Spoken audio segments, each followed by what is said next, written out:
میرا آپ سے سوال ہے، اللہ کو حاضر ناظر جان کے کہو، اگر آگے کفر ہوتا، باطل ہوتا، شریعت بدل رہی ہوتی، حضرت علی کا دل بند، فاطمہ الزہرا کا فرزند، آمنہ کے لال کا نواسا، آگے بڑھتا یا پیچھے ہٹتا؟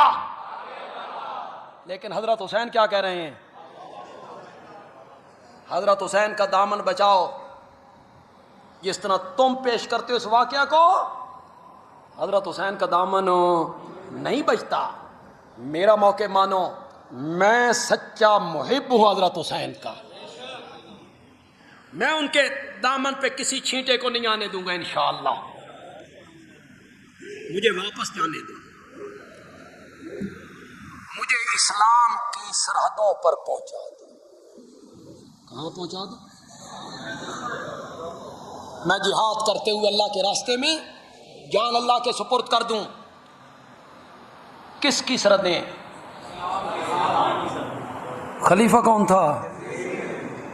اس کی سرحدیں کون سی بن گئی ہیں؟ اٹھاؤ اگر یہ جملے نہ ہو۔ تیسری شرط 20 کتابوں نے لکھی، یا مجھے یزید کے پاس لے چلو، فَهُوَ ابن امی، وہ میرے چچا کا بیٹا ہے، فَعَزَوْ یدی عَلَى یَدِهِ، میں اپنا ہاتھ اس کے ہاتھ پہ رکھنے کے لیے تیار ہوں۔ یہ تیسری شرط کتابوں میں نہ ہو، طبری نے نہ لکھی ہو، ملا باقر مجلسی نے نہ لکھی ہو، اعلام الورا میں نہ لکھی گئی ہو، کشف الغمہ میں نہ لکھی گئی ہو، الارشاد میں نہ لکھی گئی ہو، جو مرضی سزا دو، یہ تیسری شرط مانی گئی۔ تیسری شرط ٹھیک ہے۔ اب القراء سے کوفے والا راستہ چھوڑ دیا، راستہ کون سا لے لیا؟ مکے سے کوفے آؤ تو راستے میں کربلا نہیں آتی، مکے سے دمشق جاؤ تو راستے میں کیا آتی ہے؟ جی اب یہ جا رہے ہیں دمشق۔ دمشق کس کا دارالحکومت ہے؟ یزید کا۔ یہ جو 60 کوفی ہیں یہ حضرت حسین کے قافلے کے ساتھ۔ اب میری بات کو آپ نے غور سے سننا ہے۔ اور وہ جو چودھری تھے، وہ خط لکھنے والے، وہ ابن سعد کے دستے میں، وہ یزید نے بھیجا تھا، یزید نے بھیجا تھا ابن سعد کا دستہ، وہ اس میں۔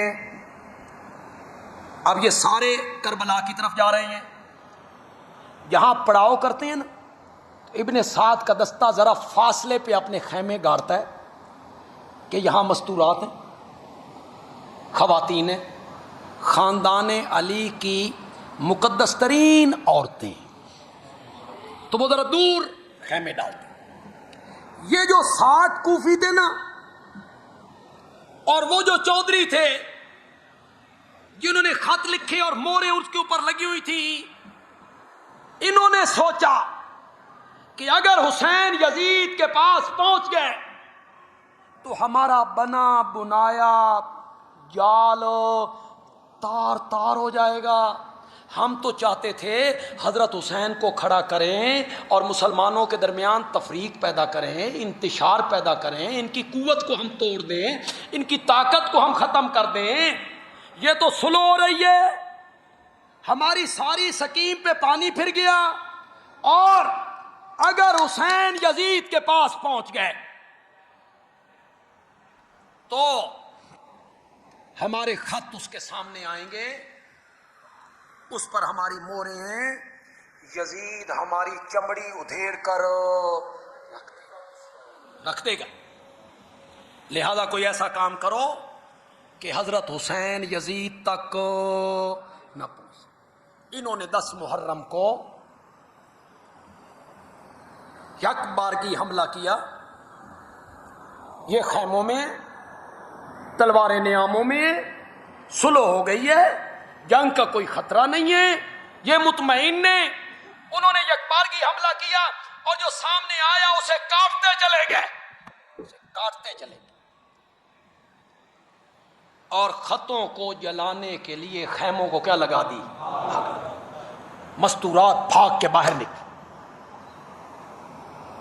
6 مہینے کا علی اصغر وہ بھی شہید، علی اکبر بھی شہید، عباس بھی شہید، زین العابدین بچ گئے۔ زین العابدین کی عمر ہے 24 سال، کتنی تو ہم دسیا کیوں نہ بھائی بچے سن جی، ہاں جی، ہاں 14 سال نا، 24 سال۔ ان کے بیٹے محمد باقر جو تھے ان کی عمر 2 سال تھی، ان کے بیٹے محمد باقر ان کی عمر کتنی تھی، 2 سال۔ یعنی حضرت زین العابدین شادی شدہ ہیں، بال بچے دار ہیں۔ اگر سوچی سمجھی سکیم کے تحت یہ جنگ ہوتی تو جن لوگوں نے 6 مہینے کے علی اصغر کو نہیں چھوڑا، انہوں نے 24 سال کے زین العابدین کو کیوں چھوڑا، کیوں معاف کر دی؟